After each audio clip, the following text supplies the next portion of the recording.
Welcome back to the Founders Table. I'm Drew, and this is Stefan, and we are super excited to have you today. We are doing a 3-part series. Stick around to find out on the sales process.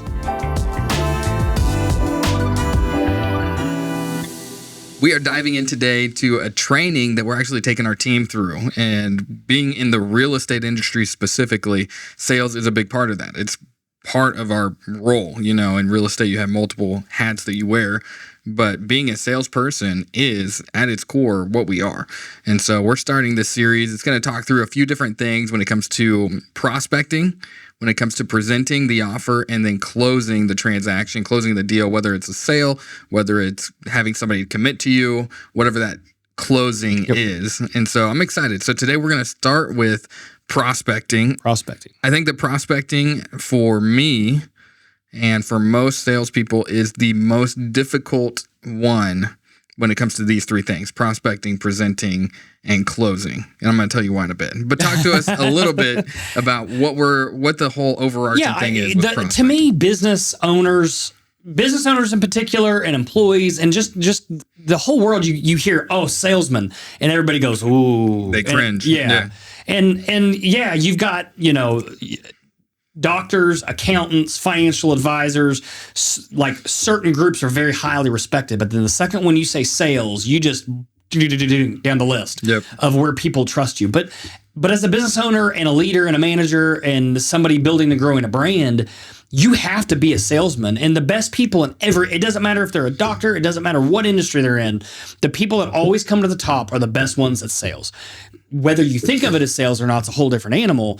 But when you do think of it as sales and you put a little effort into the training and the process and the systems, all of a sudden, even though you don't have to sell, when you look through it with that lens, you find a lot more success than most people find. And that's something that I'm really passionate about because I've watched it be grossly successful for tons and tons of business owners, that once you kind of learn these building blocks, and especially when you train your employees and just start working with them, it's not like you're asking your technician to be a salesman.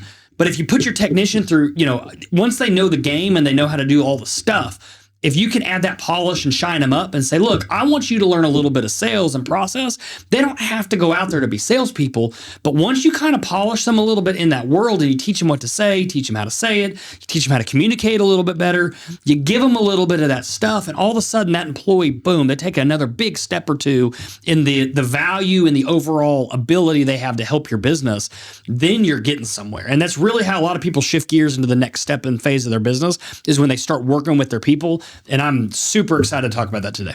Dude, it's a system that we as business owners can build into our business in order to help everybody propel as well. I'm going to tell you a quick story. It's about a painting company. Okay. This painting company, they go in, they have somebody call them, they do their marketing, whatever that looks like. Say they're painting one room. It's $1,000 room. Okay. They go into this, get the quote. While they're there, they ask, can I put my sign out in front of your yard? I just want to make sure any of the neighbors, like if we have trucks around here, they know that they don't have to call the cops on us.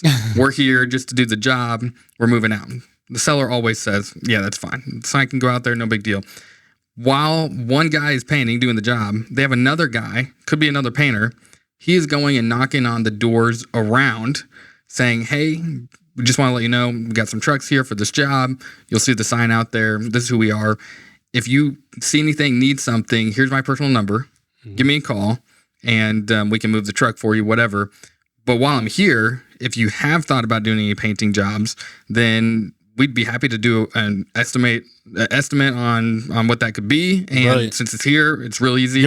And probably 10, 20% of people in that moment say, yeah, it would be fine to do that. What other opportunity can you go just to knock on a door and have that moment? I preach VBR to everybody, valid business reason. What is a VBR? To call somebody, talk to somebody, communicate with somebody. And then how do you create VBRs to go outbound and do that? And we're talking about TOF today. You know what the TOF means, Stefan? Bring it on.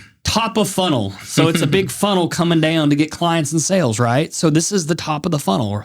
How do you have a VBR, a valid business reason to go talk to somebody just like that? If you're walking through a neighborhood, it might be awkward. Some people don't like knocking on doors and hanging door hangers and talking to people.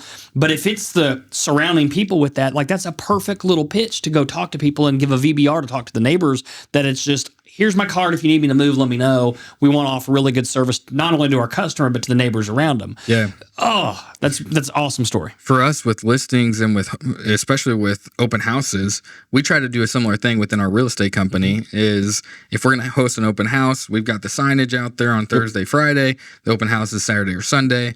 And we'll try to hit some of the neighboring homes, just let them know, hey, there's going to be some cars on the driveway. You're more than welcome to swing over as well. We're all nosy neighbors, so everybody likes to see what the neighbor's house looks like. And here's some information about us. If you ever need anything, or if you need us to move our vehicle or whatever, just let us know. You can text me here. And it's one more avenue for us to make a contact that's a positive contact. We're not asking them to just sell their house today. We're saying this is the service we provide for our customers. Yes. And we believe it's better and more efficient than what most other agencies can provide. It's opportunities like that to show what our true value is. Yep. I think for me, going into sales, especially when I was going through college and my previous employment was not sales in any way, one of my biggest hurdles was the idea of having to get my face out there and our brand out there. I like to be under the radar. I like to be calm, cool, collected. I don't like to just put everything out there. And one thing, especially working with you in the last few years, is really seeing the importance of that. And I think business owners as well, it's that same mentality. You've got teams, you've got employees, you've got people within your staff that at the end of the day, you're building a business to provide for them as well. And so I had to make that mental shift of like, I'm not trying to get myself out there just for myself. It's not like this selfish thing just to get more signs with our faces on them or our brand on them. We're building something, and this is the avenue to get people to see and know who we are, so that we can provide for our team, so that we can provide for our salespeople within our agency, and for our clients as well. Yep. Yeah, and you got the biggest thing about top of funnel is you almost have to like turn on the pump up music and get excited because it's like, all right, here we go. We got to go do this. And this one is typically the hardest step to really get in and start doing, because one, awareness is the first, one of the first steps. Like, okay, I have to go create income for my business, for my people, for my family, for all the things. Okay, that's an easy one. How do you do that? Well, guess what? You get to wear the salesman badge. Whether you like it or not, you got to wear that salesman badge. And sometimes people are A-okay with it. Some people are just like, I'm not a salesman. I'm just a plumber and Great. Then you're going to be the best plumber you can be. But to be the best plumber you can be, you got to serve as many customers as you can serve. Yeah. And if you do a really good job serving those customers, you ought to get more. So how do you build a VBR to talk to more people to grow your business where you want to grow it? And to me, that's one of the, we got to break it down from that. Like, how do you get in front of the most people? Is that putting signs out? Is that door hangers? Is it calling people? Is it driving around with a wrapped vehicle? Is it marketing online? Is it social media marketing? Is it creating a YouTube channel? There's a million different ways to do that. Is it door hangers? Is it talking, if you're in the service industry for homes, is it talking to all the real estate agents? Is it talking to bank? Who do you talk to? Is it networking groups? There's all those things. And the best thing to do, I think, is to sit down and make a list of look at the last 10 deals you did. Where did you get them? Yeah. Right. And a lot of people are going to say, what's the number one thing that people say you think? Source of influence. Source of influence or a referral, right? Yeah. Like those are the two things. So your SOI, source of influence, people who you've done business with, and then people that have referred you from that, right? Yeah. And that's how most people goes, well, I don't need marketing because, my business is just word of mouth. Word of mouth. I've heard word of mouth my whole life. My dad's a CPA. Forever he didn't believe in marketing. It's always word of mouth because that's how he grew his business. And that does work. But sometimes you have these peaks and valleys in business, and that's what I'm all about. Like, I've coached you on that forever.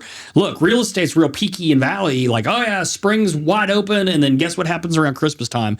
You don't have a closing until you forget about your last closing, and then you finally get another one, right? And it's like my job is always to close that gap and get it steady, where we can see steady growth, where the highs might not be as high, but the lows aren't as low. And we always like the highs, but then we try to minimize those low drops. And if that's your business and you're watching this and this resonates, put something in the comments, because it's a really common thing that you have these valleys. And that's what we're here in this series is to try to fixing those valleys and those low points. And how do you do that? So to me, one of the first steps is identify where look at your last 5, 10, 15. It depends on how much volume you have to do for clients, but look at the last chunk of clients. Where do they come from, right? And if you have 4 or 5 different things, is that there's always that 80-20 rule. You can always say everything has an 80-20 rule, right?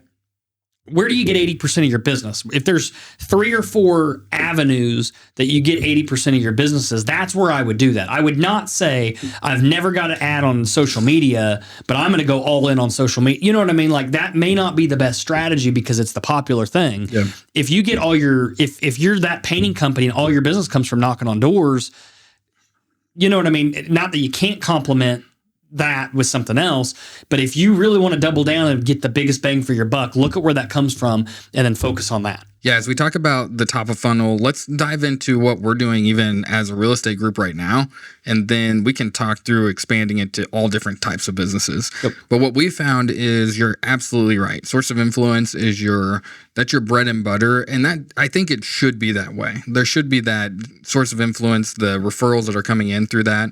We found a lot of success on social media. We've been into networking groups. We found all those avenues. For us, door knocking, outbound calling, out hustle. We'll look at it. Yeah, yep. We look at every option, and it's really nice because we have analytics to where we are seeing over year what those are prospecting, what's moving in that direction, and it's helpful for us to see where we're doubling down, where we need to pull back from. One of my favorite thing about top of funnel movement is it is typically hard work right? And most business owners are not Ivy League graduates that have done blah, blah, blah, blah, blah. Most business owners are hard work people that have just put more effort and give a dang into their business, into their work, into their life to get them where they've got. And that's what's so awesome about top of funnel stuff. It literally is hard work it's the random cold calls on the phone. It's the door hangers. It's the going to the network groups and meeting with people. It's talking to customers and kind of hustling and grinding to get more of those. Do you have any friends? Stuff like that.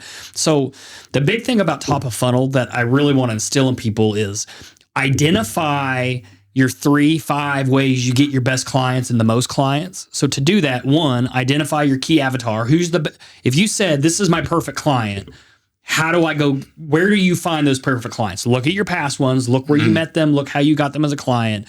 Take that. And then the next step is create some VBRs. What are some valid business reasons to talk to people like that around, and then go just put the foot on the gas and do that? I think this is the difference that we're seeing. And I'm going to throw this out there. It's not a dig at anybody. Okay. Can you hear me out? I love digs. I think if you look at social media and in real estate specific, since that's our world, if you look up real estate agent and see videos or posts on social, 90% of them are about use me. They probably have this language in them. I want to be your realtor. Use me as your realtor. Use me as your realtor. Use me as your realtor. Like that's their whole. They don't have any value add. All they have is use me. I want you to use me so I can make money. Yep. That's like the mission. That's the focal point of the outreach. I think for us is we're trying to find avenues where we can show the true value that we provide. And even if it isn't using us, then that's the benefit for us because that's where you help serve somebody to find somebody that's the perfect fit for them. Exactly. And I think that is where the bread and butter is. We got to change the language. In a lot of ways, right? Like most business people think, no, I'm a salesman. I got to go sell my product. No. Remember, we'll go back to the key avatar, right? Let's start with this. Your North Star for the business, your key avatar of the perfect customer, and then you go talk to those customers, and then you figure out their need and what they need. After you have their need, what's the solution? Well, the solution might not be you. And if they feel that genuine, I don't know that I can help you, but I do see that I've identified this person as a key person that I want to work with. you go talk to them, you see what their need is. Maybe their need isn't what you offer, but it's something that this person offers, and you help be the connector with that. It will come back around sooner or later to you. And and again, is this short term now? I need money in my pocket today? Not always, sometimes, but not always. You're setting up the top of the funnel. You're setting up people to be clients for life, and to work yourself through that process. And that your point is spot on. If you go out there to search, everybody knows when they're being sold. Everybody knows when they're just trying to get hustled. Everybody has every feeler up. There's no time in history that we haven't been.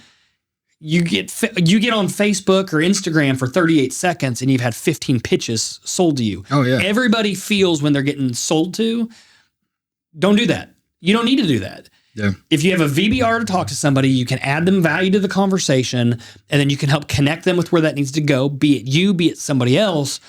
Okay, Stefan's a good dude. He didn't just try to sell me his real estate service. He said, this guy over here is way better at doing... It's a better situation. Yeah. I want to be at Lake of the Ozarks. This realtor that he's worked with Lake of the Ozarks and helped some people buy some houses up there. This is a great one to work with. And boom, he set me up with somebody that's awesome. Oh, he came here talking about real estate, found out that I needed my HVAC worked on, and he pointed me to 3 different people that he's worked with HVAC work. Exactly. Wow, what a great guy. Or we look through different situations, and maybe right now I don't need to sell, but I can pull some equity out of my house and pay off debts instead of having to sell in order to liquidate. And so we get connected with the lender. There's all types of situations. I think that mindset, though, is the long-term business mindset. And there are too many people and too many businesses that they're always just looking for the short-term win. And they're especially when you're in a business that has a whole bunch of, if it's a lower barrier to entry, there's so many people that are out there for me. Feed me, feed me, feed me, feed me, feed me. Look, let me shake some fancy things. Come use me, come use me. Here's a Facebook ad. Here's this, here's that. Come use me, come use me. That's exactly that's just everybody has that everybody knows what that feels like. You know what I mean? Like you right now you're thinking about the ad that you saw 10 minutes ago about that. That's not who you probably want to be for a long-term success as a business. And then building your business around this from a top of funnel mindset and saying, look, what are the outbound strategies? What are VBRs? And then what are key things that I can give people to truly help them? That's what today's all about. If you can get your business, you're not going to be perfect, and it takes a little bit of, finagling and pushing and coming alongside people, helping them learn.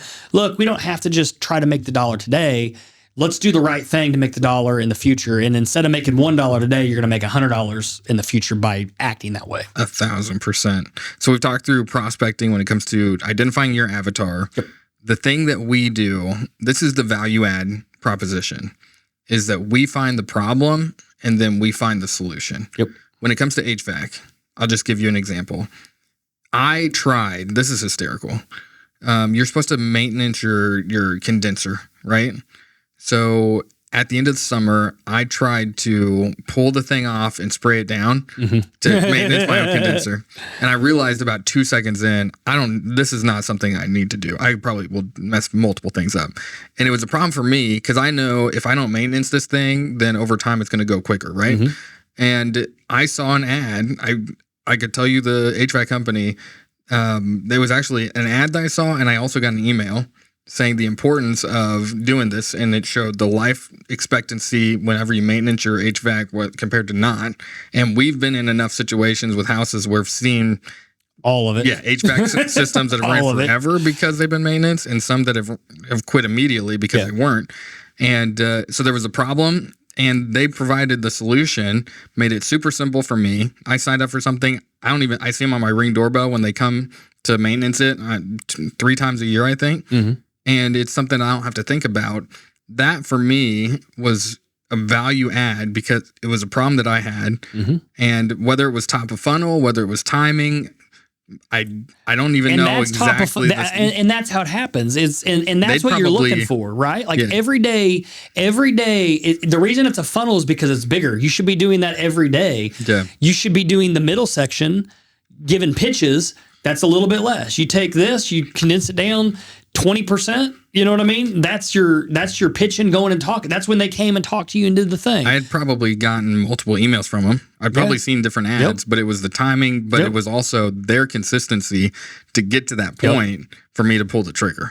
And I think we can do that as business. Any business that you're in a business because there's a problem that you're here to solve. And there's people every day in every business looking for somebody to solve that problem, just like you. Was it timing? Was it this? Was it that? If your business is not out there shooting its shot over and over and over and over and over again, there's probably something wrong. So so far I've loved the experience. And here's the other aspect of it. This company, reputable, they've done a great job. There could have been a company that is slimy or a company that doesn't do a great job that jumped into that role. But I'm thankful that these people have invested in the outbound in order to get in front of me so that I could choose them, because I feel like they're really taking care of me. Where I could have gone with Think about this. If you're sitting there you're watching this podcast and you go, yeah, but I'm just a small mom and pop shop. I don't have the budget. I don't have the this. I don't have the that. I'm just going to continue doing what I'm doing. Imagine if you would have had some big corporate company that hires kids on their first day and sends them out to do that. And then you have a terrible experience. They end up breaking the thing, and then this and then that. And then that's who you would have saw because they had the big budget to do that. Flip that. What if the mom and pop or the locally owned company that's really, really good in your area? If you're watching our podcast and you're that local person and you did invest in that, imagine the glowing review you just gave a local person that did that, and you spent the effort and the outbound to do that to grow your business, but you also served your community. What if they didn't do that and you would have got a bad service from only somebody big enough that has the money to do that? You know what I'm saying? Exactly. So you can't, as a small business owner, if you're not working, and I'm not saying it has to be expensive. It is not. Marketing does not have to be expensive. And you can get creative. I'll share one very small thing that we do. We love doing this. Is we'll have small companies, lawn care companies. What have we had? Power washing companies. Where we'll say, hey, we will make the door hanger, and you're going to be putting them out. You want to do this? We'll pay for this, or we'll split the cost. And we'll both put these door hangers out. It expands our reach, and it's got another company that's now backing us. We're working together on. There's a lot of avenues, opportunities to work together with some other companies that you want to work with. Absolutely. Let's wrap this thing up. I think this is awesome. This is one of my favorite topics, and I think top of funnel is huge for business. If you struggle with top of funnel situations and you don't have any ideas, message us, get in touch with us. It's easy to do, and we can brainstorm. And we can come up with plenty ideas on how to market any business there is. So if you're watching this, let us know. Absolutely. And don't let fear of rejection slow you down as well. I think for me, that's the big one is fear of perception of what people perceive about me. I drive a wrapped car. Like it's been hard for me to just say, this company is important for me to get it out there. I believe that we provide a good service. I believe we're honest. I believe we put our clients in the best situation. And so it is my duty. It's my responsibility to get the word out so that our company, our agents can support these clients. Because I truly believe that we can provide a better value than a lot of agents, especially in our world where the barrier of entry is so low. There's a lot of opportunity for there to be mistakes and difficult situations. And so if we have the systems in place that we're investing in, now is the time for us to get the name out there to support those people. So don't let fear of rejection slow you down as well. Don't let the fear of no, don't let the fear of getting your name out there, how people perceive you, that's their choice. But if we can get your company out and about seen, then that's the first step. Absolutely. All right. Thank you guys so much for watching Founders Table. We're really excited that you were tuned in this week. If you like this content, please like and subscribe. It really lets us know that we're doing a good thing. If you can comment, that is always awesome. It helps us in the algorithm world. Yes. And reach out to us. If you have any ideas, any thoughts, we could help no matter what market you're in. We'd love to have conversations about connecting you with different businesses or ideas to get your name out there and to promote you so that your service can be first on the list for your clients.